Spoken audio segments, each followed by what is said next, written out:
Channel medical and nurses. आज की class हमारी कुछ मिक्स्ड क्वेश्चन होंगे। यहाँ पर आपको हिंदी इंग्लिश दोनों लैंग्वेज का फॉर्मेट मिलेगा। मोस्ट इम्पॉर्टेंट थिंग, जो भी लोग पेपर दे रहे हैं, चाहे आप किसी भी स्टेट का पेपर दे रहे हो, तो इन सभी के लिए हेल्पफुल है। ऐसा नहीं कि पर्टिकुलर CHO के लिए है या फिर ANM वालों के लिए है या फिर MP व्यापम वालों के लिए, सभी के लिए क्लास इम्पॉर्टेंट है। तो आज की क्लास में हमारे जो टॉपिक कवर होंगे मैं अभी से आपको बता देती हूँ। यहाँ पर आपका family planning, immunization, first aid और स्किल बेस्ड क्वेश्चन यहाँ पे आपके कवर होंगे। स्किल बेस्ड फर्स्ट एड में मिक्स्ड क्वेश्चन होंगे, गायनेकोलॉजी के क्वेश्चन आपको यहाँ पे कवर होंगे। तो मोस्टली जो आपका सिलेबस है उसके अकॉर्डिंग यहाँ पर टॉपिक ऐड किए गए हैं। तो प्लीज़ क्लास को एंड तक जरूर ज्वाइन किए रहें। जो भी लोग नए हैं प्लीज़ चैनल को सब्सक्राइब कर लें, जिससे आपके कोई भी नोटिफिकेशन मिस ना हो पाए। चलिए आज की क्लास हम स्टार्ट करते हैं। तो यहाँ पर फर्स्ट क्वेश्चन है, हो सकता है जो क्वेश्चन की नंबरिंग है वो आपको थोड़ी बहुत चेंज देखने को मिले, ऊपर नीचे देखने को मिले, बट आपको क्वेश्चन यहाँ पे ध्यान से देखना है कि आपका कोई भी क्वेश्चन छूट तो नहीं रहा है। तो यहाँ पर फर्स्ट क्वेश्चन है आपका, विच of the following is given with ORS for the treatment of diarrhoea in children. आप सभी की रिक्वेस्ट के बेस पर यहाँ पर क्वेश्चन को हिंदी इंग्लिश दोनों फॉर्मेट में टाइप किया गया है, जिससे यदि इन केस आपने राजस्थान का पेपर दिया तो लास्ट टाइम पूरा पेपर हिंदी में रख दिया था, जिससे बहुत सारे कैंडिडेट्स को प्रॉब्लम हुई समझने में। बट पेपर बहुत इजी था, कोई उतना ज़्यादा इशू नहीं था, लेकिन हो सकता है आप अपकमिंग टाइम में पेपर दें, आपका पेपर हार्ड आए। तो यहाँ पर कोशिश की जाएगी कि जो जिनके भी पेपर हिंदी इंग्लिश दोनों लैंग्वेज में आते हैं तो आपको इस तरीके से फॉर्मेट लाया जाए। तो ORS के साथ साथ क्या दिया जाएगा, हम डायरिया के ट्रीटमेंट में ORS देते हैं। ORS के कंपोनेंट्स आपको आते हैं, वो आपको याद रखना है। तो ORS के साथ साथ हम क्या देते हैं, जिंक देते हैं। क्या देते हैं, जिंक देते हैं एटलीस्ट 14 डेज तक के लिए, 14 दिनों तक के लिए क्या दिया जाता है। यदि आपका डायरिया ठीक भी हो गया है तब भी डॉक्टर आपको एटलीस्ट 14 दिन तक के लिए जिंक लेने के लिए कह देते हैं। डायरिया कहते कब है, जब 3 बार से ज़्यादा आप मोशन पास आउट कराएं, वाटरी जो मोशन है आपके लूज रहें और 3 बार से ज़्यादा हो जाएं। नेक्स्ट है यहाँ पर, which drug is not used in postpartum haemorrhage. Question ध्यान से देखिए, कौन सी मेडिसिन पोस्टपार्टम हेमरेज को ट्रीट करने में नहीं ली जाएगी। पोस्टपार्टम हेमरेज कहलाता क्या है, पहले तो ये समझ लें। आफ्टर डिलीवरी के बाद से लेके 6 वीक तक का जो ड्यूरेशन होता है, उस वीक में यदि तो ब्लीडिंग कितनी हो जाए, मोर देन 500 ml, 500 ml से ज़्यादा हो जाए, तो वो सिचुएशन कहलाती है पोस्टपार्टम हेमरेज। क्या कहलाएगी, पोस्टपार्टम ब्लीडिंग। ये 2 तरीके की होती है, प्राइमरी सेकेंडरी। प्राइमरी और जो सेकेंडरी पोस्टपार्टम हेमरेज है, प्राइमरी में कब कहा जाएगा पोस्टपार्टम हेमरेज, जब विदिन फर्स्ट 24 आवर जो डिलीवरी का टाइम है, डिलीवरी होने के बाद से लेके 24 घंटे तक यदि 500 ml से ज़्यादा ब्लीडिंग हो जाए तो वो कहलाती है प्राइमरी। सेकेंडरी कहलाती है कब, सेकेंडरी PPH कब कंसीडर करेंगे, 24 घंटे से लेके 6 वीक तक का टाइम।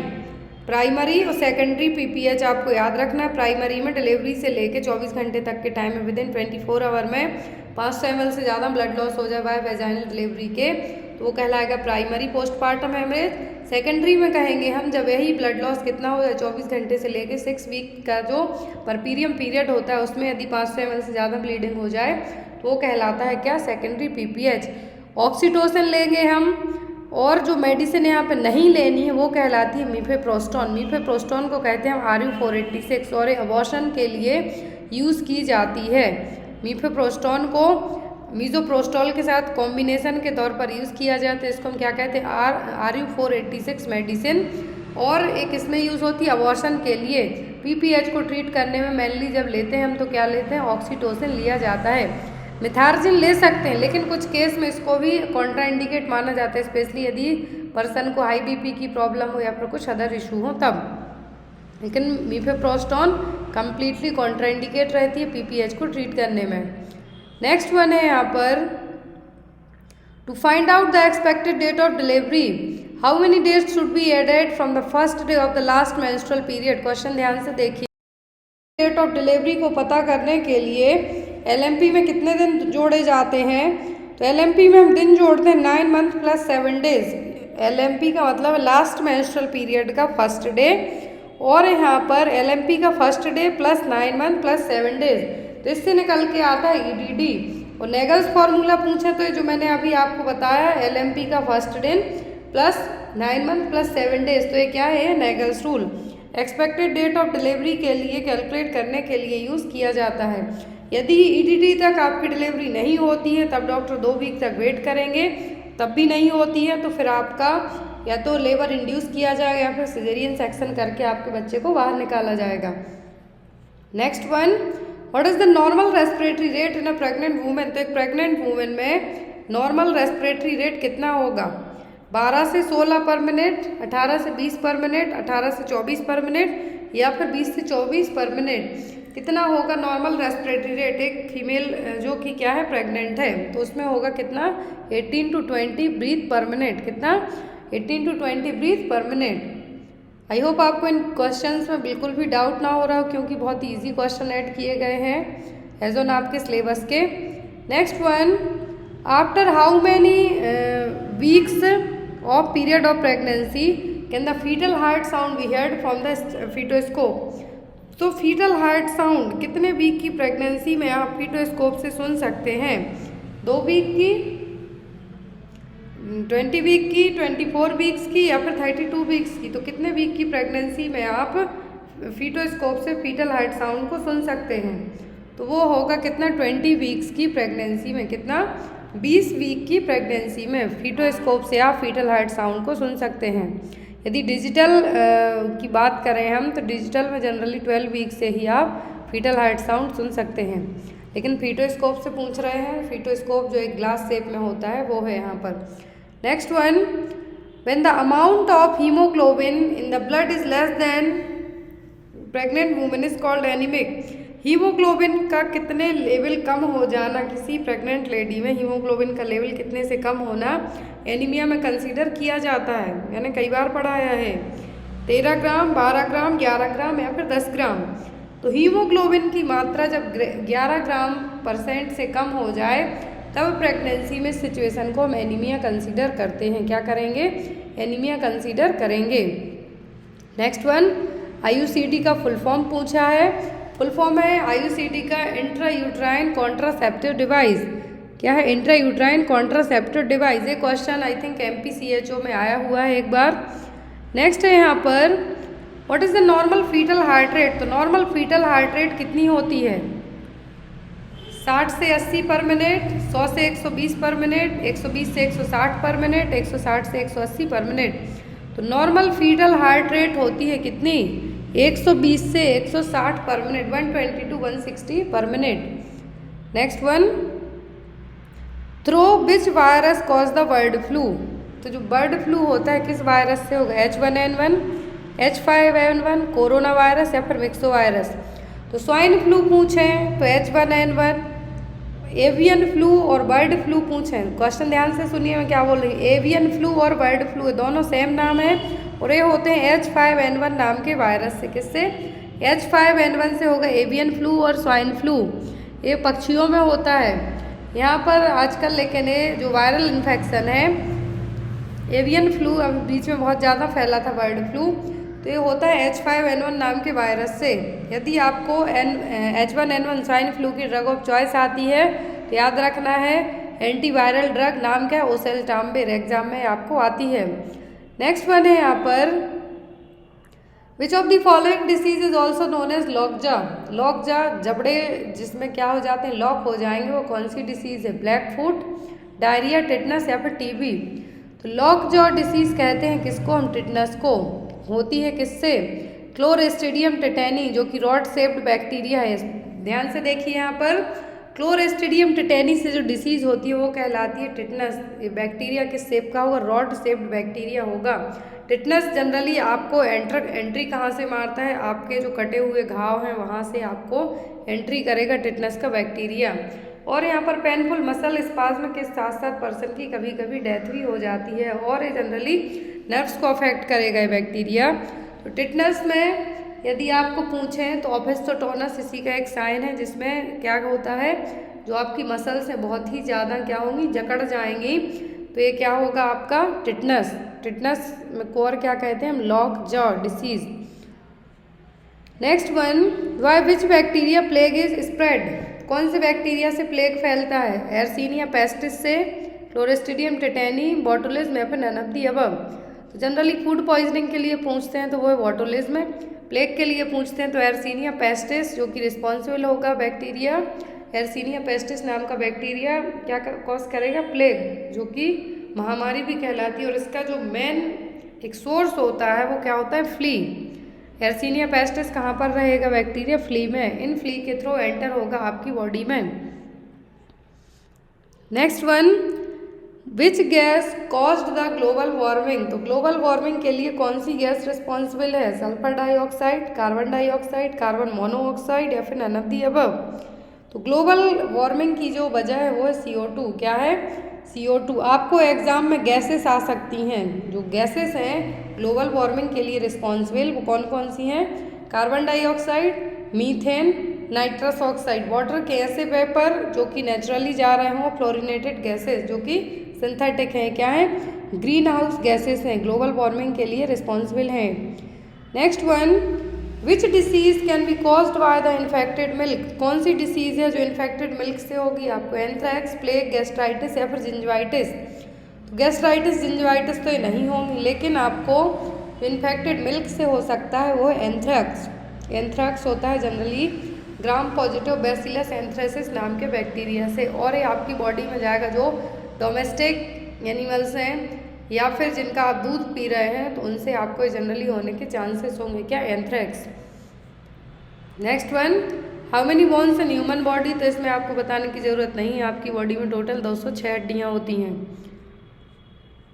नेक्स्ट है यहाँ पर TB, what is the tuberculin test to test for. तो टीबी की जांच के लिए ट्यूबरकुलिन टेस्ट होता है, इसको हम और किस नाम से जानते हैं, सिक टेस्ट, माउंट टेस्ट, VDRL या फिर एलिजा। तो VDRL टेस्ट किया जाता है सिफिलिस को डायग्नोज करने के लिए, एलिजा जनरली HIV और कुछ अदर वायरस को टेस्ट करने के लिए भी होता है, सिक टेस्ट होता है डिप्थीरिया को डायग्नोज करने के लिए, माउंटेक्स टेस्ट को कहते हैं हम ट्यूबरकुलिन टेस्ट। इसका PPT इंसर्ट करने के बाद कितने टाइम तक वेट करना है, 72 घंटे तक आपको वेट करना है कि ये सर्कल जहाँ पे आप एक सर्कल लगा देंगे PPT इंजेक्ट करके इंट्राडर्मली, यदि वो फैलता है तो 72 घंटे तक आपको वेट करना है। 10 mm डायमीटर से ज़्यादा फैल जाए मतलब आप क्या हैं, TB पॉजिटिव हैं। Next one, which is the largest gland in human body. तो ये क्वेश्चन अभी 13th को जो केरला में पेपर हुआ MLSP का उसमें आया है, ह्यूमन बॉडी की सबसे लार्जेस्ट ग्लैंड कौन सी है, तो वो है आपका लिवर। क्या है, लिवर। नेक्स्ट है यहाँ पर what is the hormone made by the testis. तो मेल में जो ग्लैंड है टेस्टिस, रिप्रोडक्टिव ऑर्गन भी हम जिसको कह सकते हैं, तो ये कौन सा हार्मोन बनाती है, वो कहलाता है क्या, टेस्टोस्टेरोन। क्या है, टेस्टोस्टेरोन। ये मेन हार्मोन है मेल रिप्रोडक्टिव सिस्टम का मेन हार्मोन क्या है, testosterone. Next one, in what form is the carbohydrate stored in the liver. तो लिवर में जो कार्बोहाइड्रेट है किस फॉर्म में स्टोर होगा, ग्लूकोज के फॉर्म में, सुक्रोज के फॉर्म में, गैलेक्टोज के फॉर्म में या फिर ग्लाइकोजन के फॉर्म में। तो जो कार्बोहाइड्रेट स्टोर होता है लिवर में, ये होता है किसके, ग्लाइकोजन के फॉर्म में। इसमें डायरेक्ट आपकी बॉडी ग्लूकोज स्टोर नहीं करती है, यूज़ करने के लिए ग्लाइकोजन को ग्लूकोज में कन्वर्ट करती है, लेकिन स्टोर होने का पूछें तो स्टोर होता है ग्लाइकोजन के फॉर्म में। Next one, what is the first case of an infected disease in a population और कम्युनिटी। फर्स्ट केस यदि किसी डिसीज़ का होता है किसी कम्युनिटी में तो वो क्या कहलाएगा, index case, primary case, secondary case या फिर कैरियर केस। फर्स्ट केस यदि यही केस किसी डॉक्टर ने लिखा हुआ है तो वो कहलाता है इंडेक्स केस, लेकिन ओनली फर्स्ट केस हुआ बस से आइडेंटिफाई नहीं हुआ है तो वो कहलाएगा प्राइमरी केस। दो चीज़ें याद रखना है, इंडेक्स केस कोई डॉक्टर या फिर केयर गिवर क्या करेगा, नोटिफाई करेगा, लिखेगा रिकॉर्ड में, लेकिन जो फर्स्ट केस है ओनली हुआ बस से तो वो कहलाता है primary case. Clear. Next one है what is the infant mortality rate of Uttar Pradesh. तो ये पुराने डेटा के अकॉर्डिंग यहाँ पे ऐड किया गया है, अभी नया SRS डेटा का आपको एक बार पढ़ लेना है। कोशिश करूँगी कि आपके एग्ज़ाम के पहले हर एक स्टेट का SRS डेटा आपको बता दूँ कि कहाँ का अभी मोर्टेलिटी कितना है, इन्फेंट मोर्टेलिटी कितना है। तो जो SRS डेटा जो सेंसस है उसके अकॉर्डिंग यदि हम बात करें तो यूपी का कितना है 43, शिशु मृत्यु दर that means infant mortality rate, 1 साल से कम एज के बच्चों का जो काउंट है वो कितना है 43 1000 पर। नेक्स्ट वन, BMW से क्या तात्पर्य है? तो BMW है आपका बायोमेडिकल वेस्ट। क्या है? Biomedical waste. BMI पूछे तो अलग है, ये क्या है? बायोमेडिकल वेस्ट है। Next one, when measuring blood pressure on which side of the head should the tube of the instrument be placed? ये देखिए क्वेश्चन एग्जाम में आता है कि जब आप स्फिग्मोमैनोमीटर से बीपी चेक कर रहे हैं तो बीपी चेक करने के टाइम पर आपको जो ट्यूब है किस हाथ की ओर रहनी चाहिए? लेटरल साइड, मीडियल, पोस्टीरियर, पीछे की ओर, किस तरफ होना चाहिए? तो ये ट्यूब होनी चाहिए आपकी मीडियल, अंदर की तरफ।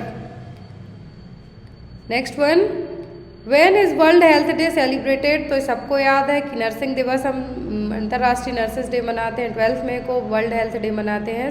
7 अप्रैल को इस साल की थीम देख के जाएं आप, एग्जाम में आपको रखी मिलेगी। नेक्स्ट वन, आपको malaria mainly affects which organ? तो मलेरिया कौन से ऑर्गन को अफेक्ट करता है? तो ये स्प्लीन को करेगा। कैसे करेगा? क्योंकि जो RBC का ज़्यादा डिस्ट्रक्शन होता है जब, तो पूरी टूट फूट के कहाँ जाती है? स्प्लीन में। क्या होंगी? स्प्लीन में जाएंगी। इसीलिए स्प्लीन को RBC का क्या कहा जाता है? कब्रिस्तान भी कहा जाता है, एग्जाम में आता है आपको। तो यहाँ पर कौन सा ऑर्गन सबसे ज़्यादा अफेक्ट होगा? स्प्लीन। स्प्लीनोमेगाली देखने को मिलेगी। Next one, in dots streptomycin is given by? तो डॉट्स थेरेपी में जो प्राइमरी ट्यूबरकुलर ड्रग है, फर्स्ट लाइन ड्रग है, तो स्ट्रेप्टोमाइसिन एक ओनली ऐसी ड्रग है जो इंट्रामस्कुलर रूट से दी जाती है, बाकी सब ओरल दी जा सकती हैं, लेकिन स्ट्रेप्टोमाइसिन को डॉट्स थेरेपी में इंट्रामस्कुलर दिया जाता है। स्ट्रेप्टोमाइसिन आपके बहरे होने का कारण भी बन सकती है, क्योंकि आपकी 8वें नंबर की वेस्टिबुलोकोक्लियर नर्व को डैमेज करने का काम भी यही करेगी। Next one, sleeping sickness is transmitted by? तो स्लीपिंग सिकनेस किसके थ्रू ट्रांसमिट होगी? कॉक्सिला वर्नेटी, टेस्ट फ्लाई, सैंड फ्लाई या फिर नन ऑफ द अबव? तो स्लीपिंग सिकनेस ट्रांसमिट होती है किससे? टेस्ट फ्लाई के द्वारा। ये एग्जाम में आया है आपके, आई थिंक आपको उत्तराखंड CHO और हरियाणा CHO के एग्जाम में आया था ये question. Next one, causative organism of measles? तो मीजल्स का कॉजेटिव एजेंट क्या है? HIV है, मिक्सोवायरस है, वेरियोला है कि वेरिसेला जूस्टर है? तो मीजल्स का कॉजेटिव एजेंट क्या है? Myxovirus. Next one, ASHA worker is posted in all given below places except? तो आशा वर्कर सभी जगह पोस्ट की जाएंगी किसी एक को छोड़कर। तो यहाँ पर आशा वर्कर को सुपर स्पेशलिटी हॉस्पिटल में पोस्ट नहीं किया जा सकता, बाकी सभी जगह पोस्ट कर सकते हैं। Next one, in the prevention of communicable disease the primary prevention results from? Communicable disease में प्राइमरी प्रिवेंशन कौन सा होगा? स्ट्रिक्ट आइसोलेशन, इम्यूनाइजेशन, डायग्नोसिस या फिर ट्रीटमेंट ऑफ डिसीज? 3 टाइप का प्रिवेंशन होता है, प्राइमरी, सेकेंडरी, टर्सरी। तो प्राइमरी प्रिवेंशन में होता है इम्यूनाइजेशन, हेल्थ एजुकेशन। सेकेंडरी में डायग्नोस करके ट्रीट करना है, टर्सरी में कॉम्प्लिकेशन से प्रिवेंट करने का काम करना है।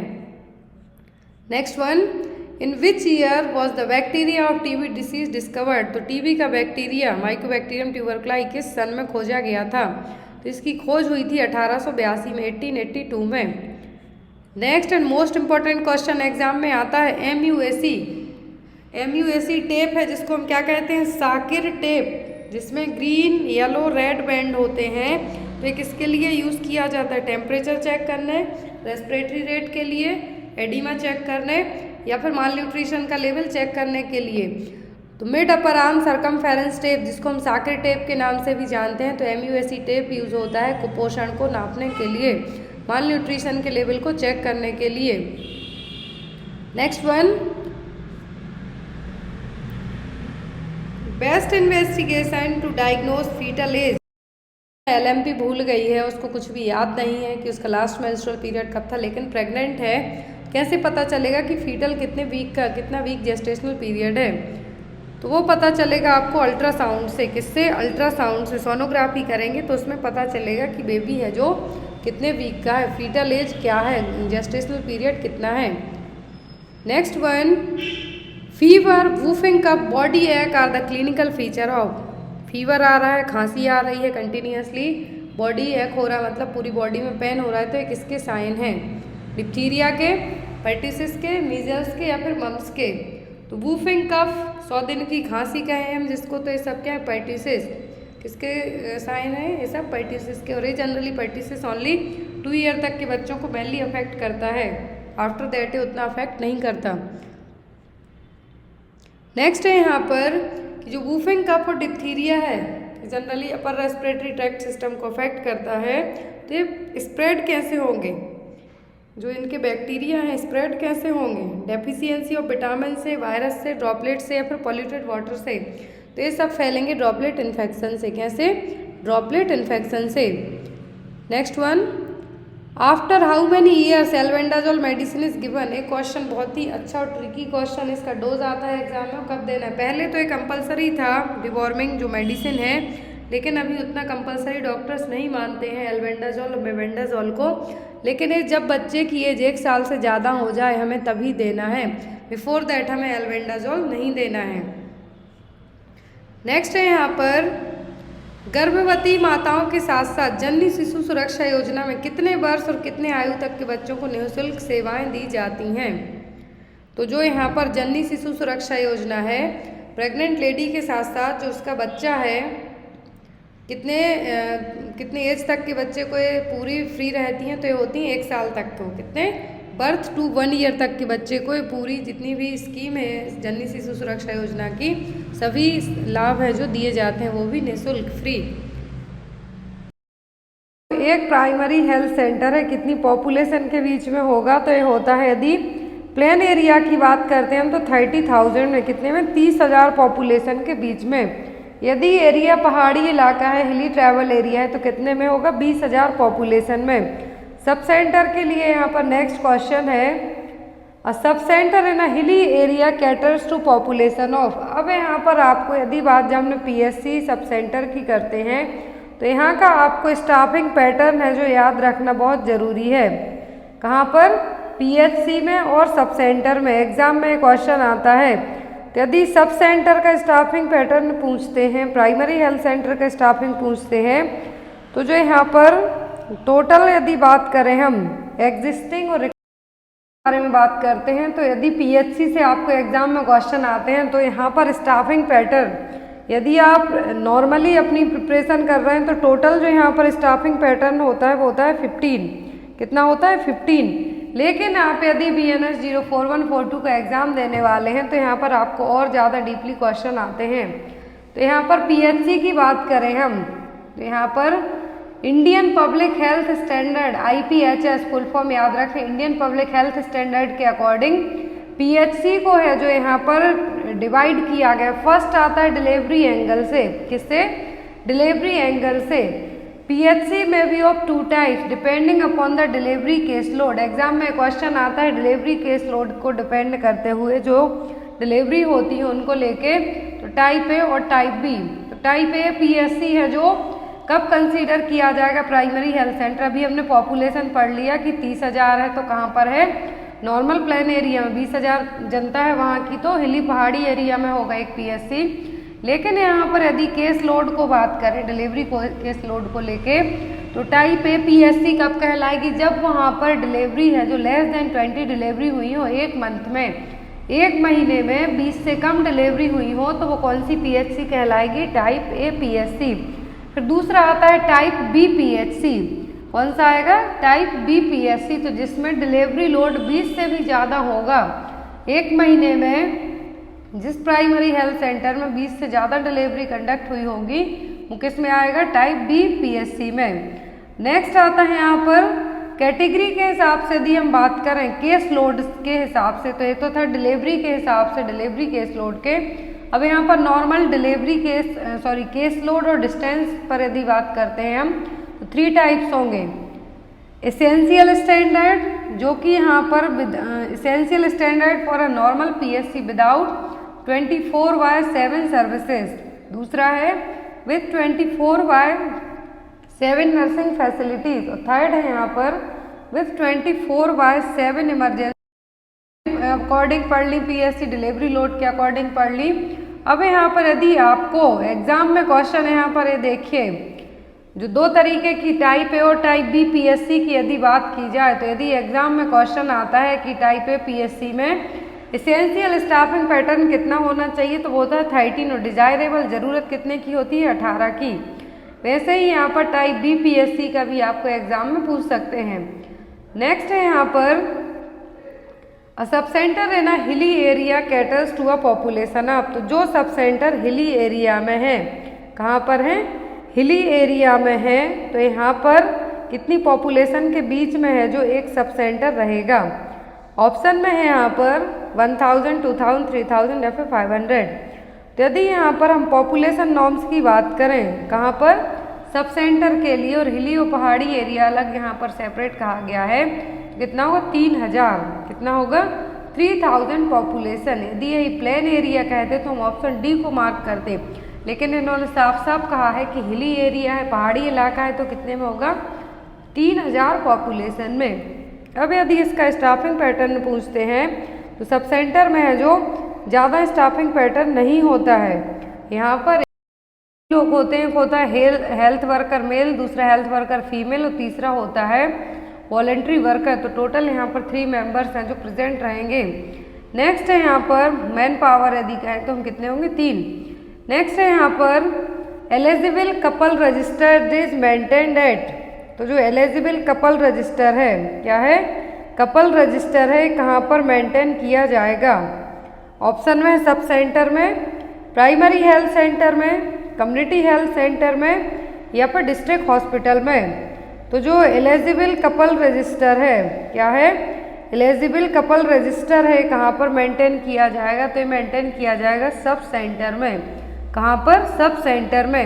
अब यहाँ पर आपको इस रजिस्टर कहाँ पर मेंटेन किया जाता है, सब सेंटर में। जब बात हम सब सेंटर की कर रहे हैं यहाँ पर, तो सब सेंटर में ANC register, vital statics register, basic first aid alignments register है जो मेंटेन किए जाते हैं। तो एलिजिबल कपल रजिस्टर का मतलब है यहाँ पर ऐसे कपल जिनकी जो शादी है 15 से 45 साल की एज के बीच में हुई हो, जिनको हम फर्टाइल ग्रुप भी कहते हैं, तो उन कपल का जो एलिजिबल कपल का रजिस्टर कहाँ पर मेंटेन किया जाता है, सब सेंटर में।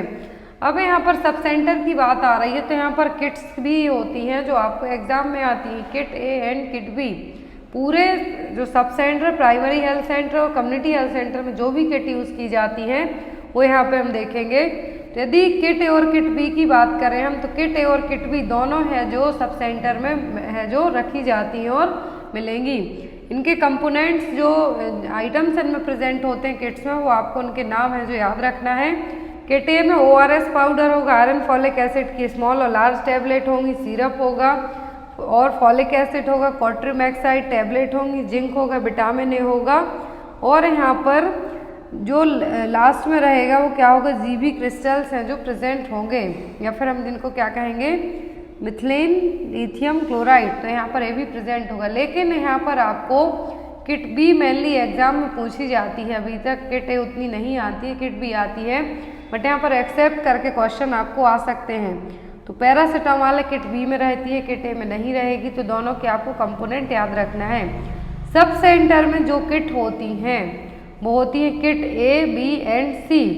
किट डी होती है प्राइमरी हेल्थ सेंटर में। अब हम यहाँ पे देखेंगे कि जो सब सेंटर में किट सी है, प्राइमरी हेल्थ सेंटर में किट डी है, और जो रेफरल यूनिट है, first referral unit, that means first referral unit और कम्युनिटी हेल्थ सेंटर में जो किट होती हैं, तो आपको मेनली इनके नाम याद रखना है। किट ए, बी, सी होती हैं सब सेंटर में, किट डी होती है प्राइमरी हेल्थ सेंटर में। अब आती है किट ई से लेके किट पी तक, आपको इनके अल्फ़ाबेटिकल नाम याद रखना है कि ए, बी, सी किट होती हैं सब सेंटर में, किट डी होती है PSC में, और जो फर्स्ट रेफरल यूनिट है जिसको हम कम्युनिटी हेल्थ सेंटर कहते हैं, एग्जाम में आता है कि फर्स्ट रेफरल यूनिट क्या है, तो वो है CHC। फर्स्ट रेफरल यूनिट और CHC में जो किट होती हैं वो होती है किट ई से लेके किट पी तक। किट ई है लेप्रोटॉमी सेट, किट एफ में होगा मिनी लेप्रोटॉमी सेट, किट जी यदि बात करें तो intrauterine device insertion set, kit H होती है बेसिक्टॉमी सेट रहेगा, आई में होगा normal delivery set, vacuum extraction set होगा जे में, किट के में होगा एम्ब्रियोटॉमी सेट, किट एल होगी यूट्राइन इवाकुएशन सेट, किट एम में होगा इक्विपमेंट फॉर एनेस्थीसिया, एन है न्यूनेटल रिससिटेशन, ओ में होगा reagent for blood test, last P में होगा डोनर ब्लड ट्रांसफ्यूजन सेट, किसी को ब्लड डोनेट करना है तो उसके लिए ट्रांसफ्यूजन सेट किस में होगा, किट पी में। अब आपको बेसिकली इनके नाम याद रखना है, क्योंकि जब भी आपकी यदि इनके पोस्टिंग होती है एज अ CHO या फिर एज अ स्टाफ नर्स, यदि आप CSC में काम करने जाते हैं तो आपको ये किट्स हैं जो वहाँ पे अवेलेबल होंगी, आपको इनके नाम पता होंगे तो आप उनको इजीली है जो हैंडल कर सकते हैं। नेक्स्ट है यहाँ पर 3 tier system of health care delivery in rural area in India is based on the recommendation of. तो 3 tier सिस्टम है जो इंडिया में हेल्थ केयर डिलीवरी सिस्टम है, 3 tier सिस्टम। तो यहाँ पर जो 3 tier सिस्टम है, कौन सी कम्युनिटी ने है जो क्या किया था, यहाँ पर इनिशिएट किया गया था इसको 3 tier सिस्टम के लिए। ऑप्शन में है यहाँ पर भोर कमेटी, चड्डा कमेटी, श्रीवास्तव कमेटी या फिर मुदलियार कमेटी। तो 3 tier सिस्टम है जो क्या 3 tier सिस्टम है हेल्थ केयर डिलीवरी सर्विसेज में। तो यहाँ पर एक कौन लेके आया था, ये आई थी श्रीवास्तव कमेटी के थ्रू। कौन लेके आया था, श्रीवास्तव कमेटी। नेक्स्ट है यहाँ पर elements of primary health care include all of the following except. तो प्राइमरी हेल्थ केयर के सभी एलिमेंट्स हैं किसी एक को छोड़कर। N adequate supply of safe water and basic sanitation, prevention on control of local endemic disease, providing employment to every youth, immunization against major infectious disease। तो elements हैं जो यहाँ पर किसके, प्राइमरी हेल्थ केयर के, किसके प्राइमरी हेल्थ केयर के जो टोटल 8 एलिमेंट्स हैं। तो इन 8 एलिमेंट्स में से यहाँ पर कौन सा है जो नहीं है। तो यहाँ पर जो नहीं है वो है providing employment to every youth. क्या है, providing employment to every youth. But जो हैं वो कौन कौन से हैं, एजुकेशन, वाटर एंड सैनिटेशन जो कि फर्स्ट में है, prevention and control of locally endemic disease, immunisation against major infectious disease. तो यहाँ पर जो नहीं है वो कौन सा, वो है providing employment to every youth. जो हैं टोटल यदि बात करें तो कितने हैं, 8 हैं। Education, water and sanitation, nutrition, maternal and child health, immunisation, prevention of endemic disease, treatment and drug availability. ये टोटल प्राइमरी हेल्थ केयर के 8 एलिमेंट्स हैं। एग्जाम में आपको आता है primary health care. Next one is, यहाँ पर आपको जोड़ी मिलाने का काम करना है। Panchayati Raj system is a 3 tier system of rural local self government in India, match the institution with levels. यहाँ पर आपको जो पंचायती राज का हमने 3 tier सिस्टम पढ़ा है, कौन सा है, पंचायती राज का जो 3 tier सिस्टम पढ़ा है लोकल सेल्फ गवर्नमेंट को लेके। तो यहाँ पर आपको बेस्ड ऑन लेवल कि कौन सा किसके लिए है, तो उसके हिसाब से यहाँ पर आपको मैच करना है। पंचायत यहाँ पर विलेज लेवल पर होगी, पंचायत समिति डिस्ट्रिक्ट लेवल पे होगी या फिर जिला परिषद ब्लॉक लेवल पर होगी। तो अब यहाँ पर आपका जो आंसर होगा वो क्या होगा, तो यहाँ पर जो आपका आंसर आएगा वो होगा कि पंचायत है जो यहाँ पर क्या है, पंचायत है जो यहाँ पर किस लेवल पर होगी, तो पंचायत होगी यहाँ पर विलेज लेवल पर। किस पर, विलेज लेवल पर। पंचायत समिति होती है ब्लॉक लेवल पर। जिला परिषद, जिला डिस्ट्रिक्ट के लिए हम क्या कहते हैं हिंदी में, जिला। तो जिला परिषद कहाँ पर होती है, डिस्ट्रिक्ट लेवल पर। तो इसके अकॉर्डिंग आपका राइट आंसर क्या होगा, 3rd वन। क्या होगा, 3rd वन होगा आपका राइट आंसर। अब यहाँ पर जो पूरा यदि हम बात करें हेल्थ केयर डिलीवरी सिस्टम की, तो हमने कम्युनिटी हेल्थ नर्सिंग में ये चीज़ पढ़ी है, नेशनल लेवल से लेके कि गांव के लेवल तक है जो सर्विसेज कैसे पहुंच पाती हैं। तो यहाँ पर बेसिक बस बताया गया है एक चार्ट के थ्रू कि नेशनल लेवल से स्टेट और यूनियन टेरिटरीज में जो हेल्थ केयर डिलीवरी सिस्टम पहुंचते हैं, तो स्टेट में पहुंचने के बाद वहाँ की स्टेट लेवल की जो भी ऑर्गेनाइजेशंस हैं, जो भी हॉस्पिटल्स हैं, वहाँ पर इनको डिस्ट्रीब्यूट कर दिया जाता है। तो फिर यहाँ पर आता है CSC PSC सब सेंटर और विलेज हेल्थ लेवल पर। तो यहाँ पर हमें आगे पढ़ेंगे कि कौन है जो कितनी पॉपुलेशन के लिए रहेगा। नेक्स्ट है यहाँ पर principal unit of administration in India is. ये देखिए क्वेश्चन, इसीलिए ऊपर यहाँ पर ये चार्ट दिख रहा है आपको एक, नीचे उसी से रिलेट करता हुआ क्वेश्चन है कि प्रिंसिपल यूनिट कौन है इंडिया में एडमिनिस्ट्रेशन के लिए, सेंटर, स्टेट, डिस्ट्रिक्ट या फिर विलेज। यदि हम बात करें तो सेंटर यूनिट यहाँ पर प्रिंसिपल यूनिट पूछा है, तो यहाँ पर मेन पूछें तो वो क्या है नेशनल लेवल पर, लेकिन यदि इंडिया की ही बात हो रही है तो यहाँ पर कौन होगा जो प्रिंसिपल यूनिट का काम करेगा एडमिनिस्ट्रेशन के तौर पर हेल्थ को लेके, तो वो होंगे डिस्ट्रिक्ट। क्या होंगे? डिस्ट्रिक्ट होंगे। और यहाँ पर डिस्ट्रिक्ट के लिए एडमिनिस्ट्रेटिव डिवीजन ऑफ इंडिया भी कहा जाता है, आपको याद रखना है ये चीज़। एडमिनिस्ट्रेटिव डिवीजन ऑफ इंडिया कौन है? डिस्ट्रिक्ट। यहाँ पर इनको क्यों कहा गया है? हेल्थ फैसिलिटीज़ को लेके। Next one is match the list A with the list B. तो मैच करना है आपको लिस्ट ए से ए को लिस्ट बी से। यहाँ पर कमिटी है 4, श्रीवास्तव, चड्डा, करतार सिंह एंड जंगलवाला कमिटी। अब यहाँ पर आपको मैच करके बताना है कि कौन सा सही है कौन सा नहीं है। तो यहाँ पर जो श्रीवास्तव कमेटी है ये क्या है? Led to the creation of health guides. तो ए का आंसर होगा आपका 3rd। फिर आती है बी। क्या है? बी है चड्डा कमेटी। इन्होंने मलेरिया वर्कर्स के लिए है जो काम किया था, malaria workers to look after AP work 2। फिर आती है करतार सिंह कमेटी। तो इन्होंने जो MPW हैं उनके लिए काम किया था करतार सिंह कमेटी ने। तो एक 4th होगा। डी आती है जंगलवाला। तो इन्होंने इंटीग्रेशन ऑफ हेल्थ सर्विसेज के लिए काम किया था। तो यहाँ पर ये चारों कमेटी को मिला के जब आपका आंसर होगा वो होगा 2nd यहाँ पर अकॉर्डिंग टू ऑप्शन के, क्योंकि मैच करते हैं जब आप, तो आप भी इसको एक बार मिला के देख लेना सही है या नहीं। Next one is elements of primary health care includes all of the following except. तो हमने पहले पढ़े इसके फंक्शंस। अब है यहाँ पर एलिमेंट्स। क्या है? एलिमेंट्स है यहाँ पर कौन सा नहीं है आपको बताना है। ऑप्शन में है adequate supply of safe water and basic sanitation, providing the essential drugs, sound the referral system and health education. तो टोटल 8 एलिमेंट्स होते हैं प्राइमरी हेल्थ केयर के, जस्ट हमने अभी पढ़ा। इनमें से जो नहीं है वो कौन सा है? तो वो है साउंड रेफरल सिस्टम, बाकी सभी हैं। Next one is all of the following are pillars of primary health care except. तो प्राइमरी हेल्थ केयर के पिलर्स सभी हैं किसी एक को छोड़कर। अब यहाँ पर आपके आ जाते हैं पिलर्स, मतलब कि प्रिंसिपल पूछे प्राइमरी हेल्थ केयर के, तो कौन सा नहीं है। ऑप्शन में है यहाँ पर equitable distribution, community participation, intersectoral coordination. तो यहाँ पर प्रिंसिपल हैं कितने हैं? टोटल 4 हैं। Equitable distribution, community participation, intersectoral coordination and appropriate technology. ये क्या है? यहाँ पर टोटल 4 प्रिंसिपल हैं किसके? प्राइमरी हेल्थ केयर के। अब जो नहीं है वो क्या है? Health education. Health education elements में आएगा, ना कि पिलर्स और principle of primary health care में आएगा। नेक्स्ट वन इज अल्मा अटा कॉन्फ्रेंस वॉज हेल्ड इन। तो अल्मा अटा कॉन्फ्रेंस है जो क्या है? अल्मा अटा कॉन्फ्रेंस है जो ये किस ईयर में कंडक्ट करवाई गई थी। ऑप्शन में है यहाँ पर 1948, 1956, 1977 या फिर 1978। तो जो अल्मा अटा कॉन्फ्रेंस है इसी के तहत PSC भी लाया गया था प्राइमरी हेल्थ सेंटर। तो ये करवाई गई थी 1978 में। कहाँ पर?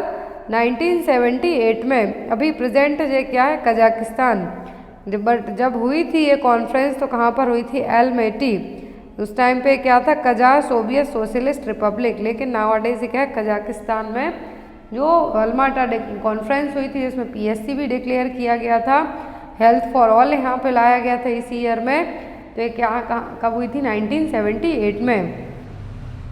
Next one is health man power indicated by which of the following. तो यहाँ पर आपको बताना है कि जो health man power that means जो डॉक्टर्स हैं, नर्सेस हैं, लैब टेक्नीशियन हैं, फिर फार्मासिस्ट हैं, तो यहाँ पर कितनी पॉपुलेशन के बीच में है जो कितने रहेंगे। ऑप्शन में है यहाँ पर डॉक्टर 1 पर 3500 पॉपुलेशन, ANM 1 पर less than 1000 population, lab technician 1 पर 10,000 पॉपुलेशन या फिर फार्मासिस्ट 1 पर 1 लाख पॉपुलेशन। तो यहाँ पर आपने जब जॉब निकलती हैं उससे आप एक अंदाज़ा लगा सकते हैं, यदि आपको ये नहीं आता है क्वेश्चन इस टाइप का, तो जब फार्मासिस्ट की पोस्ट निकलती, नर्सिंग की पोस्ट निकलती, लैब टेक्नीशियन की पोस्ट निकलती है और ANM की पोस्ट निकलती है, राइट। तो एएनएम की पोस्ट यदि नर्सिंग वालों की वैकेंसी 2 या 3 हज़ार निकली हैं स्टाफ नर्स के लिए, तो एएनएम के लिए 9-10 हज़ार इकट्ठी वैकेंसी निकाल दी जाती है। ऐसा क्यों, ये चीज़ यहाँ पे आपको क्लियर की जाएगी। तो यहाँ पर यदि हेल्थ मैन पावर की बात करें हम, तो सही कौन सा है, तो वो लैब टेक्नीशियन। एक लैब टेक्नीशियन है जो जहाँ 10,000 पॉपुलेशन होती है वहाँ पर एक लैब टेक्नीशियन को अपॉइंट किया जाता है। और एक डॉक्टर के लिए 1000 पॉपुलेशन पर, एक डॉक्टर कितनी पॉपुलेशन के लिए रहेगा, 1000 पॉपुलेशन के लिए सजेस्ट किया गया है गवर्नमेंट के थ्रू कि 1000 पॉपुलेशन के लिए एक डॉक्टर प्रेजेंट रहेगा। नर्स तो 1 पर 5000 पॉपुलेशन, एक नर्स 500 पॉपुलेशन के लिए। हेल्थ वर्कर आते कोई भी हो सकते हैं, तो बात आती है यहाँ पर तो कितने होंगे, 1 पर 5000 पॉपुलेशन इन प्लेन एरिया और 3000 पॉपुलेशन इन हिली एंड ट्रैवल एरिया। जैसा हमने सब सेंटर में पढ़े हैं तो हेल्थ वर्कर वहीं पर रहते हैं जनरली मेल फीमेल, तो यहाँ पर भी सेम वही है। फिर आता है हेल्थ असिस्टेंट। क्या है, हेल्थ असिस्टेंट जो कि पीएचसी में रहेंगे, प्राइमरी हेल्थ सेंटर में रहते हैं मेल फीमेल। तो एक रहेगा 30,000 पॉपुलेशन में प्लेन एरिया में और 20,000 है तो कहाँ पर, हिली पहाड़ी एरिया में। फिर आते हैं फार्मासिस्ट। तो फार्मासिस्ट की यदि हम बात करें तो एक फार्मासिस्ट है जो 10,000 पॉपुलेशन के लिए है जो नॉर्म्स में प्रेजेंट रहेगा। जहाँ पर यदि 10,000 पॉपुलेशन है तो वहाँ पर एक फार्मासिस्ट रखा जाएगा। 10,000 पॉपुलेशन है यदि जहाँ पर तो एक लैब टेक्नीशियन रखा जाएगा। आंगनवाड़ी वर्कर जनरली 400 से 800 पॉपुलेशन के लिए एक है जो कंसीडर की जाती है। आशा वर्कर 1000 पॉपुलेशन के लिए और ट्रेंड दाई भी 1 पर प्लेस, दैट मीन्स 1000 पॉपुलेशन के लिए। तो यहाँ पर पॉपुलेशन नॉर्म्स हैं कि कौन है जो कितनी पॉपुलेशन के प्रति जो रहेगा वहाँ पर, इसीलिए यहाँ पर हेल्थ मैन पावर इंडिकेट करता है करेक्ट। तो क्या है, लैब टेक्नीशियन पर 1000 population. Next one is function of PHC और ऑल तो यहाँ पर पीएचसी के फंक्शन क्या हैं, रेफरल सर्विसेज प्रोवाइड कराना, family planning and referral services, basic laboratory services या फिर ऑल ऑफ दी अबव। तो प्राइमरी हेल्थ सेंटर के सभी फंक्शन हैं, क्या हैं, सभी फंक्शन हैं। अल्माटा डिक्लेरेशन के तहत यदि हम बात करें तो टोटल 10 फंक्शन है प्राइमरी हेल्थ केयर के। मेडिकल केयर देना, MCH care including family planning भी, safe water supply and basic sanitation, prevention and control of locally endemic disease, collection and reporting of vital statics, education about health, national health programme, referral services, training provide कराना जो health worker हैं local दाई हैं उनके लिए, और basic laboratory services, ये सभी किसका काम है, ये प्राइमरी हेल्थ सेंटर्स का काम है, जो कि अल्माटा डिक्लेरेशन 1978 में प्राइमरी हेल्थ सेंटर को लाया गया था। तब इसके फंक्शन भी जो टोटल 10 फंक्शन डिसाइड किए गए थे। Next one is functions of female health worker include. तो जो female health worker, male health worker कहाँ पर होते हैं, सब सेंटर में। तो इनका काम क्या है फीमेल हेल्थ वर्कर का, visit 4 sub centre per month, collection of blood sample, conduct 50% delivery या फिर क्लोरिनेशन ऑफ वाटर। तो यहाँ पर फीमेल हेल्थ वर्कर का जो काम है वो क्या है, कंडक्ट 50% ऑफ डिलीवरी, क्या है, एटलीस्ट 50% डिलीवरी है जो कंडक्ट करनी है। Next one is all of the following are state responsibility for health except. तो स्टेट गवर्नमेंट की रिस्पॉन्सिबिलिटी होती है हेल्थ को लेके सभी पॉइंट्स की, किसी एक को छोड़कर कि हर एक स्टेट है जो इस चीज़ के लिए रिस्पॉन्सिबल है। बीमारी फैली है तो उसको कैसे ट्रीट करना है, या फिर कोई महामारी है वहाँ पर, या फिर वैक्सीनेशन करवाना है, तो स्टेट गवर्नमेंट रिस्पॉन्सिबल है सभी काम के लिए किसी एक को छोड़कर। Vital statics, promotion of research through research centre in their bodies, prevention of adulteration, prevention of communicable disease. तो स्टेट गवर्नमेंट क्या कर सकते हैं, वाइटल स्टैटिक्स मेंटेन करवाना, क्या है, वाइटल स्टैटिक्स है जो मेंटेन करवाना, एडल्ट्रेशन मतलब मिक्सिंग को मेंटेन करना, प्रिवेंट करना, कम्युनिकेबल डिसीज़ को होने से रोकना या फिर प्रिवेंट करना। तो ये सब काम कौन करेगी, स्टेट गवर्नमेंट। लेकिन promotion of research through research centre and their bodies, ये काम स्टेट गवर्नमेंट का नहीं है। ये हेल्प कर सकती है लेकिन ये काम ये नहीं करेगी। Next one is which of the following is the new concept in primary health care. तो प्राइमरी हेल्थ केयर में न्यू कॉन्सेप्ट कौन सा है, equitable distribution, community participation, qualitative inquiry या फिर प्राइमरी हेल्थ केयर। तो प्राइमरी हेल्थ केयर में जो नया कॉन्सेप्ट ऐड किया गया है वो है क्वालिटेटिव इंक्वायरी। क्या है? Qualitative inquiry. Next one is following are the job of health worker male. Health worker male female दोनों के अलग अलग काम है, यहाँ पे एग्जाम में आपको आते हैं। तो मेल हेल्थ वर्कर का काम कौन सा है, जॉब कौन सी है? Sputum collection, ORS distribution, dot supervision या फिर ऑल ऑफ दी अबव। तो यहाँ पर आपका आंसर क्या होगा कि जो मेल हेल्थ वर्कर हैं उनका जॉब क्या है, काम क्या है? All of the above. Sputum collect करना, ORS डिस्ट्रीब्यूट करना, डॉट्स को मेंटेन करने का काम करना, जो टीबी के लिए मेडिसिन दी जाएंगी डॉट्स रेजिमेन। तो ये काम किसके हैं? सभी हेल्थ वर्कर मेल के। Next one is which of the following is not the work of a female multipurpose health worker. तो इनमें से कौन सा काम है जो मल्टीपर्पज फीमेल हेल्थ वर्कर का नहीं है? ऑप्शन में है यहाँ पर malaria surveillance, distribution of condoms, immunisation या फिर डॉट्स एक्टिविटीज़। तो कॉन्डोम डिस्ट्रीब्यूट करना, इम्यूनाइजेशन कराना, डॉट्स एक्टिविटीज़ हैं जो ये सब काम फीमेल मल्टीपर्पज हेल्थ वर्कर करवा सकता है, लेकिन मलेरिया सर्वेलेंस इनका काम है नहीं है। किसका है? Malaria surveillance female health multipurpose health worker का काम नहीं है। Next one is which of the following is a source of calcium. तो इनमें से कैल्शियम का अच्छा सोर्स क्या है? ऑरेंज है, सार्डिन्स है, सनलाइट है या फिर मिल्क है, दूध है। तो जो कैल्शियम का अच्छा सोर्स है यहाँ पर वो क्या है? वो है सार्डिन्स, जो कि एक तरीके की फिश है। क्या है? सार्डिन्स, जो कि एक तरीके की फिश है जिसमें सबसे ज़्यादा है जो कैल्शियम प्रेजेंट रहेगा। Next one is A person working as a health educator uses an approach that views health as related to। तो एक पर्सन है जो एज एन हेल्थ एजुकेटर की तरह काम करता है, तो ये किस तरीके से उसका हेल्थ को लेके पॉइंट ऑफ व्यू रहेगा? पैथोलॉजिकल प्रोसेस के तरीके से, minimising the complication, health screening और बिहेवियरल चेंजेस। तो पर्सन यदि एज एन हेल्थ एजुकेटर के तौर पर काम करता है तो किस तरीके का व्यू है उसका? बिहेवियरल चेंज करने का। Next one is with the following is at sub centre level. तो यहाँ पर इनमें से कौन सा होगा जहाँ पर सब सेंटर होगा? जिला परिषद, पंचायत समिति, ग्राम पंचायत या फिर ग्राम सभा।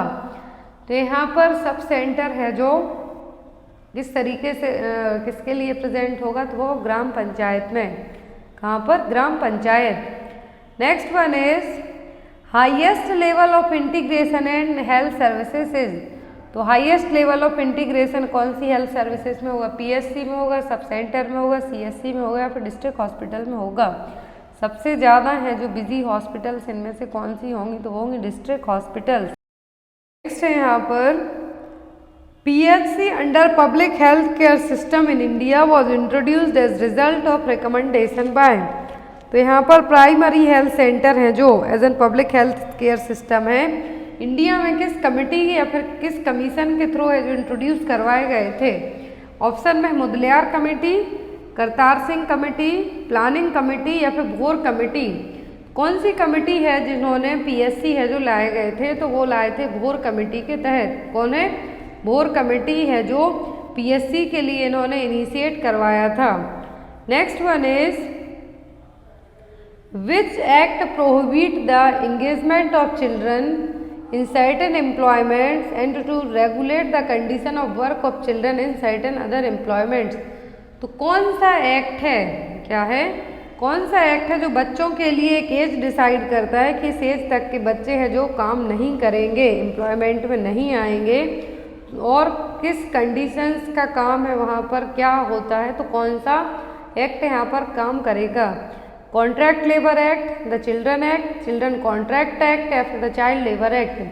तो यहाँ पर जो एक्ट काम करता है, एग्जाम में क्वेश्चन आते हैं, तो वो है यहाँ पर द चाइल्ड लेबर एक्ट। क्या है? चाइल्ड लेबर और प्रोहिबिशन एंड रेगुलेशन एक्ट, जो कि 23 दिसंबर 1986 को है जो पास किया गया था। इसके अकॉर्डिंग यहाँ पर चाइल्ड लेबर एटलीस्ट 14 ईयर से कम एज ग्रुप के बच्चों को है जो आप काम नहीं करवा सकते हैं। एक एज डिसाइड की जाती है उस एज से कम के बच्चों को आप काम नहीं करवा सकते।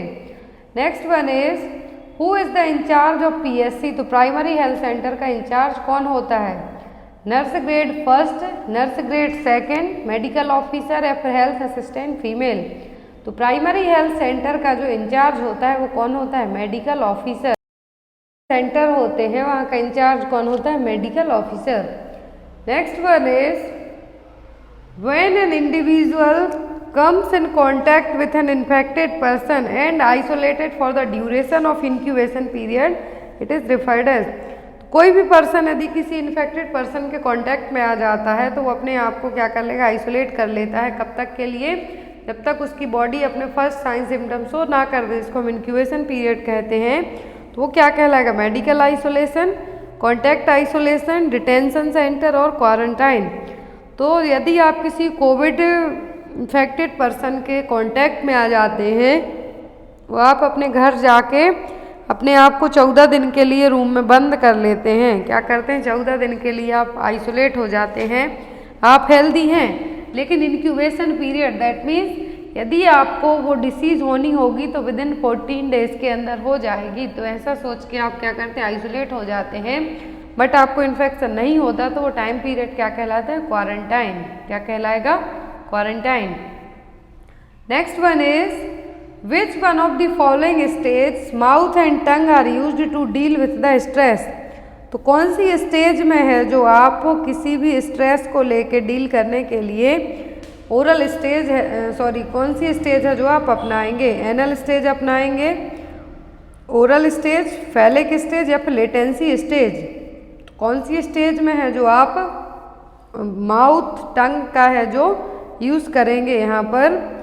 तो आप यदि माउथ टंग और यहाँ पर ओरली अपने स्ट्रेस को रिलीव करने के लिए यूज़ कर रहे हैं तो ये क्या कहलाएगी? Oral stage. क्या है? ओरल स्टेज है जो ये क्या कहलाएगी? डेवलपमेंट की oral stage. Oral stage generally जन्म से 18 महीने तक की एज में देखने को मिलती है। फ्रूट्स की जो साइकोसेक्सुअल थ्योरी है उसके अकॉर्डिंग यहाँ पर जो कि वीनिंग टास्क होता है उस टाइम पर। एनल स्टेज देखने को मिलती है जो प्री स्कूलर बच्चे होते हैं, सॉरी प्री स्कूलर नहीं, हम यहाँ पर ये कह सकते हैं जो टोडलर्स होते हैं उनमें देखने को मिलेगी 18 महीने से 4 साल, 3 से 4 साल तक की एज में। जो फैलिक होती है इसमें सेक्सुअल आइडेंटिटी को लेके है जो प्रिंसिपल टास्क रहेगा जो कि प्री स्कूल गोइंग चिल्ड्रंस में देखने को मिलेगा। फिर आती है लेटेंट फेज जो कि लर्निंग एक्टिविटी फेज है जो कि स्कूल गोइंग चिल्ड्रंस में देखने को मिलेगा प्यूबर्टी तक।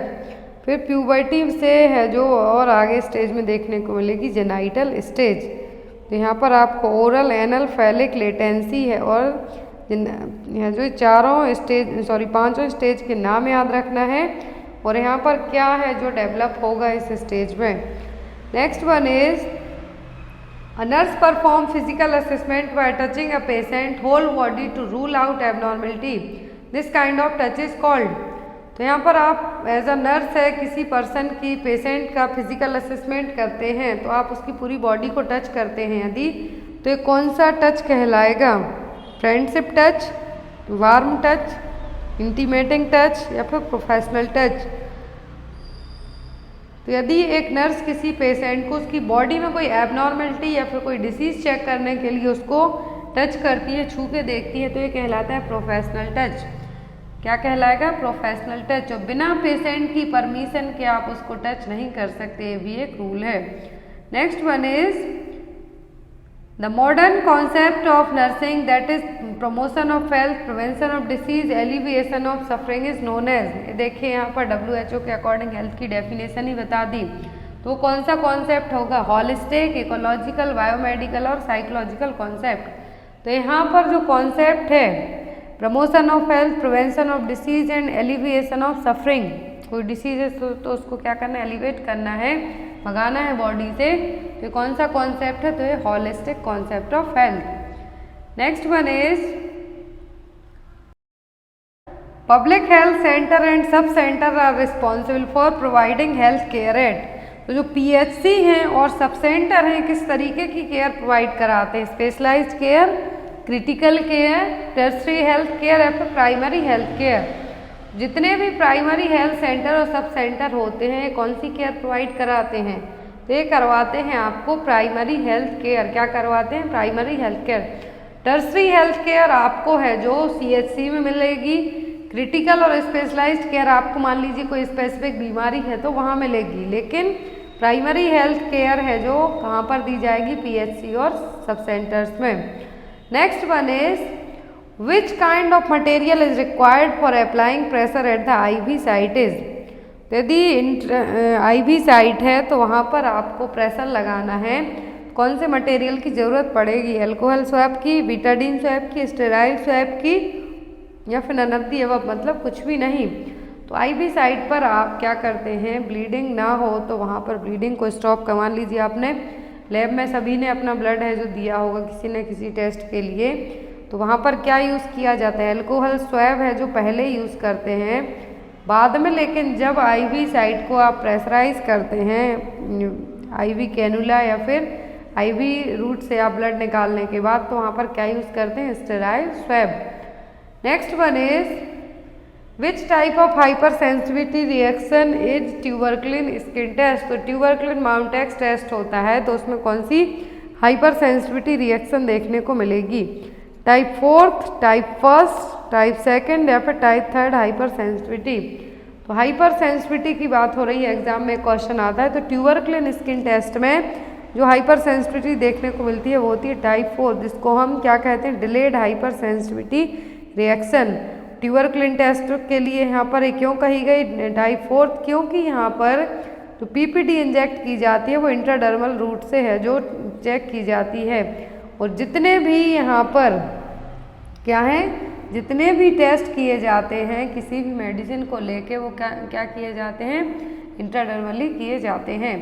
तो यहाँ पर बहुत ही फास्ट तरीके से है जो देखने को मिलेगा यदि कुछ भी रिएक्शन होता है तो। ट्यूबरक्लिन टेस्ट में क्या? Type 4 hyper sensitivity. 4 टाइप की हाइपर सेंसिटिविटी रिएक्शन होती है mainly. First immediate, second cytotoxic, third is immune complex, fourth is delayed hypersensitivity reaction. यहाँ पर अलग अलग डिसीज में अलग अलग टाइप की हाइपर सेंसिटिविटी रिएक्शन देखने को मिलेगी। Next one is the macronutrient which is a structural component of the cell wall and activates the enzymes. तो कौन से मैक्रोन्यूट्रिएंट्स हैं जो कि सेल वॉल के लिए है जो एक स्ट्रक्चरल कंपोनेंट का काम करते हैं और एंजाइम्स को भी एक्टिवेट करने का काम करते हैं? Carbon monoxide, nitrogen oxide, calcium या फिर बोरॉन ऑक्साइड। कौन से कंपोनेंट हैं जो कि सेल वॉल के लिए एक्टिवेट करने का काम करेंगे और स्ट्रक्चरल कंपोनेंट भी हैं? तो वो है कैल्शियम। कैल्शियम आयन है जो कि सेल वॉल स्ट्रक्चर को स्टेबलाइज करने के लिए, acetic growth, iron exchange properties के लिए यूजफुल माने जाते हैं। Next one is A community health nurse is providing health education to diabetes regarding how to self-monitor blood glucose level. Which level of prevention does it? तो यहाँ पर एक community health nurse diabetes है किसी patient को कि आप अपना कैसा ब्लड शुगर लेवल मेंटेन करके मॉनिटर कर सकते हैं, तो कौन सा प्रिवेंशन उसको समझाया जा रहा है? प्राइमरी, प्रीमोर्डियल, सेकेंडरी या फिर टर्सरी? फर्स्ट होता है प्राइमरी। तो यहाँ पर आपको डिसीज़ के पहले ही होने से रोकने के लिए प्रिवेंशन प्रिकॉशन है जो बरतना है, जैसे इम्यूनाइजेशन है जो क्या होगा, इसी का एक पार्ट होगा प्राइमरी का। फिर आता है सेकेंडरी। सेकेंडरी में क्या होगी? डिसीज़ हो गई है आपके लिए लेकिन आपको डिसीज़ का ट्रीटमेंट भी लेना है। टर्सरी में आएगा कि आपको कॉम्प्लिकेशन से बचना है, तो इसीलिए यहाँ पे कहा गया है कि आप यदि डायबिटिक हैं तो आप अपना ब्लड ग्लूकोज मॉनिटर कैसे लेवल करके रख सकते हैं ताकि आपको कोई कॉम्प्लिकेशन डेवलप ना हो। Next one is gonorrhoea positive organism. तो गोनोरिया का पॉजिटिव एजेंट क्या है? Crab louse, Candida albicans, Trichomonas vaginal या फिर निसीरिया। तो गोनोरिया का जो पॉजिटिव एजेंट है वो क्या? Neisseria gonorrhoea. Next one is The hospital in which the person suffering from communicable disease are admitted is called। तो कौन सी हॉस्पिटल है जहाँ पर कोई कम्युनिकेबल डिसीज़ का पेशेंट है उसको एडमिट किया जाएगा? ऑप्शन में general hospital, isolation hospital, specialised hospital या फिर रिसर्च कम टीचिंग हॉस्पिटल। तो ऐसी हॉस्पिटल जहाँ पर कम्युनिकेबल डिसीज़ का ट्रीटमेंट होगा वो कौन सी होंगी? आइसोलेटरी हॉस्पिटल और isolation hospital. Next one is A condition characterized by deviation from normally healthy state which is manifested by physical and psychological symptom is called। तो ऐसी कंडीशन आपको बताना है कि आप नॉर्मल हेल्दी स्टेट से डेविएट हुए हैं, दैट मीन्स आप ट्रांसफ़र हुए हैं, जहाँ पर आपको फिजिकल और साइकोलॉजिकल सिम्टम्स दिखाई देंगे, वो क्या कहलाएगा? प्रमोशन, प्रिवेंशन, हेल्थ या फिर इलनेस। अब यहाँ पर आपको 2 पॉइंट्स में कंफ्यूज होने की ज़रूरत नहीं पड़ेगी। डेविएट का मतलब होगा यहाँ पर चेंज होना, कि आप नॉर्मल हेल्दी स्टेट से आपकी body physical psychological symptoms show करती है तो वो क्या कहलाएगी? इलनेस। जब आपकी बॉडी क्या रहेगी? नॉर्मली हेल्दी होगी तो वो क्या कहलाएगा? यहाँ पर हेल्दी। लेकिन एब्सेंट रहेगी कोई भी डिसीज तो वो कहलाएगी हेल्दी। लेकिन यहाँ पर डेविएट हो रहे हैं आप नॉर्मल हेल्दी स्टेट से तो क्या कहलाएगी? Illness. Next one is which of the following is a primary group. तो इनमें से प्राइमरी ग्रुप क्या है? सोशल वर्कर है, लेबर यूनियन है, सिटी है या फिर फैमिली है। तो प्राइमरी ग्रुप में तो आपका परिवार है जो क्या कहलाएगा? प्राइमरी ग्रुप में आ जाएगा। तो यहाँ पर आपका आंसर क्या होगा? D, family. Next one is the broader concept of health promotion. तो हेल्थ प्रमोशन का सबसे ब्रॉडर कॉन्सेप्ट क्या होगा? Early diagnosis and treatment, diagnosis and disability prevention, health education and health maintenance, health education and disability prevention. अब यहाँ पर question है आपका हेल्थ प्रमोशन को लेके ब्रॉडर कॉन्सेप्ट क्या होगा? तो होगी health education and health maintenance. क्या होगा? Health education and health maintenance health promotion का सबसे अच्छा ब्रॉडर कॉन्सेप्ट माना जाएगा। Next one is A person working as a health educator uses an approach that views health as a related to। तो ये क्या कहलाएगा? Behavioural change. यहाँ पर 2 या 3 क्वेश्चन है तो 2 टाइम है जो time. Which of the following is not a measure of disease frequency in public health nursing. तो पब्लिक हेल्थ नर्सिंग में डिसीज फ्रिक्वेंसी के लिए क्या है जो हेल्पफुल नहीं होगा? Incidence rate, case control, prevalence rate या फिर रिस्क रेशियो। तो डिसीज की फ्रिक्वेंसी मीन्स कितने एरिया में लोग अफेक्ट हुए हैं, नए केस क्या हैं, पुराने केस क्या हैं, क्या रिस्क फैक्टर हैं डिसीज़ के, तो वो सभी है जो यहाँ पर डिसीज़ फ्रिक्वेंसी को मेज़र करने में हेल्प करेंगे किसी एक को छोड़कर। तो incidence rate, risk ratio, prevalence rate क्या करेंगे? हेल्पफुल रहेंगे। लेकिन जो नहीं होगा वो क्या होगा? Case control method. क्या होंगे? Case control. इंसिडेंस का मतलब होगा न्यू केस, प्रेवलेंस का मतलब है यहाँ पर नए और पुराने, रिस्क रेशियो का मतलब है कि और कौन से रिस्क फैक्टर जो डिसीज को है जो और ज़्यादा वर्स्ट कर सकते हैं। Next one is which of the following action does not describe the measure that prevent the spread of respiratory infection from one person to another. तो यहाँ पर कौन सा एक्शन नहीं है ऐसा जो किसी दूसरे पर्सन में रेस्पिरेटरी ट्रैक्ट इन्फेक्शन को होने से रोकने में हेल्प करेगा? नहीं है। ऑप्शन में है यहाँ पर practice of hand washing after contamination with secretion. ये बिल्कुल सही है आपका कि आपको अपने हाथ वॉश साफ करना है किसी भी सीक्रेशन को टच करने के बाद। Use tissue to contain respiratory secretion, cover nose and mouth while sneezing and coughing. जब आप छींकते खांसते हो तो अपने मुंह पे कुछ कपड़ा लगा लें, कवर कर लें। Remain in poorly ventilated room. तो रेस्पिरेटरी ट्रैक्ट इन्फेक्शन है यदि किसी को वन पर्सन से अनदर पर्सन में ट्रांसमिट करना है आपको, तो ये सभी चीज़ें आपके लिए हेल्पफुल होंगी कि जो नहीं कर पाएंगी। लेकिन जो नहीं होगी वो क्या होगी? Remain in poorly ventilated room. यदि रेस्पिरेटरी ट्रैक्ट इन्फेक्शन है आपको तो एक पर्सन से दूसरे पर्सन में होने से आपको रोकने के लिए क्या करना होगा? वेल वेंटिलेटेड रूम में रहने की जरूरत पड़ेगी। Next one is water that is safe to drink is called. तो कौन सा पानी है जो पीने के लायक होता है? क्या कहलाता है? Tap water, filtered water, distil water या फिर पोर्टेबल वाटर। एग्जाम में एक क्वेश्चन आता है पीने लायक पानी होता है जो सेफ ड्रिंकिंग वाटर है तो वो क्या कहलाता है? Portable water. Next one is the epidemiological triad of infectious disease causation include. तो यहाँ पर आपको ट्रायंगल दिमाग में सेट रखना है। तो क्या है एपिडेमियोलॉजिकल ट्रायड में? तो वो है एजेंट, होस्ट एंड इन्वायरमेंट। क्या है? Agent, host and environment. Next one is which of the following element does not belongs to in the list of personal hygiene.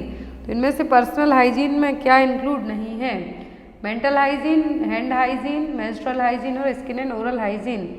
तो पर्सनल हाइजीन में जो इंक्लूडेड नहीं होगा वो क्या होगी? Mental hygiene. बाकी menstrual hygiene, skin and oral hygiene सब होंगे, लेकिन मेंटल हाइजीन नहीं होगा।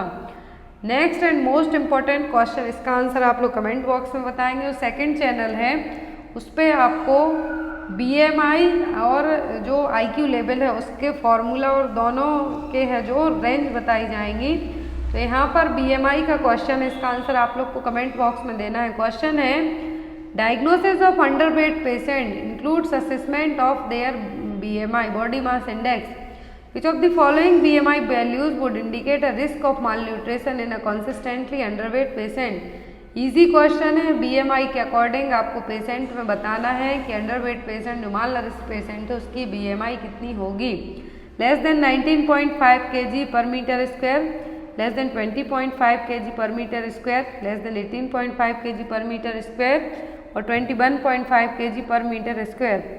इसका आंसर आप लोग कमेंट बॉक्स में देना। जो नेक्स्ट क्लास होगी उसमें इसका आंसर आपको बताया जाएगा।